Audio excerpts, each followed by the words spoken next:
షేక్ గౌసిన్ మొబిన్ అనే ఒక 75 years lady Nandyal నుంచి కాఫ్ అండ్ కోల్డ్ ఫీవర్తో వచ్చింది.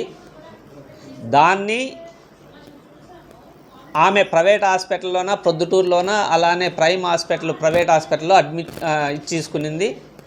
నెక్స్ట్ వీళ్ళు జీజీహెచ్కి వెళ్ళారు. అంటే బాగుందని వెళ్ళిపోయారు, మళ్ళీ వచ్చినారు. జీజీహెచ్కి వెళ్తే జీజీహెచ్లో కోవిడ్ వార్డులో అడ్మిట్ చేయడం జరిగింది. ఎందుకంటే ఓల్డ్ ఏజ్ ఉంది, కొద్దిగా సివియర్ లంగ్ ఇన్ఫెక్షన్ ఉంది అని. దానివల్ల వీళ్ళంతా కోవిడ్ అని చెప్పి దాన్ని ఇది చేయడం జరుగుతుంది. కాబట్టి దీన్ని గవర్నమెంట్ ఏదైనా కూడా మీరు ఇక్కడికి రావాల్సిన అవసరం లేదు. ఎందుకంటే ప్రతి ఒక్కటి అది కరెక్ట్గా కనుక్కోకుండా ప్రెస్లో కానీ దీంట్లో కానీ వస్తూ ఉంది.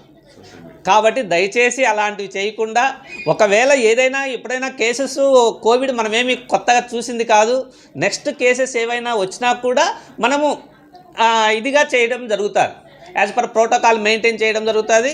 కాబట్టి దీన్ని ఊరికేనే లేని దాన్ని పిక్చరైజ్ చేసి ఇది చేయాల్సిన అవసరం